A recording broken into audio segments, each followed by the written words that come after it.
বুধবার কুমারগ্রাম ব্লকের ভলকা-বারোবিশা ১ নম্বর গ্রাম পঞ্চায়েতের দক্ষিণ রামপুর মৌজার ১০-১০৬ নম্বর বুথে একটি সিসি রোডের নির্মাণ কাজের সূচনা হলো। কুমারগ্রাম পঞ্চায়েত সমিতির সহকারী সভাপতি জয়প্রকাশ বর্মন ফিতে কেটে রাস্তার নির্মাণ কাজের সূচনা করেন। পঞ্চায়েত সমিতির সহকারী সভাপতি ছাড়াও উপস্থিত ছিলেন ভলকা-বারোবিশা ১ নম্বর গ্রাম পঞ্চায়েতের সদস্য মলয় সরকার, সমাজসেবী জয়শঙ্কর দাস সহ অন্যান্যরা। জানা গিয়েছে, পঞ্চদশ অর্থ কমিশনের বরাদ্দকৃত ৩,৪৮,৬০০ টাকা ব্যয়ে ১৩০ মিটার ওই রাস্তাটি তৈরি করা হবে। পঞ্চায়েত সমিতির সহকারী সভাপতি জয়প্রকাশ বর্মন বলেন, এই এলাকার বাসিন্দাদের দীর্ঘদিনের দাবি ছিল রাস্তাটি তৈরি।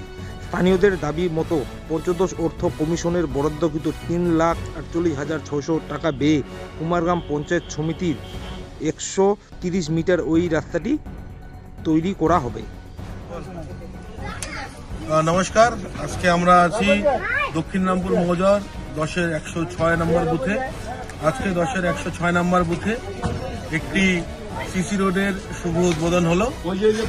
এই রাস্তাটি প্রায় ১৩০ মিটার লম্বা এবং আনুমানিক ব্যয় হবে ৩,৪৮,৬০০ টাকা। আমাদের কুমারগ্রাম পঞ্চায়েত সমিতির মাধ্যমে এই রাস্তাটি করা হচ্ছে। ধন্যবাদ।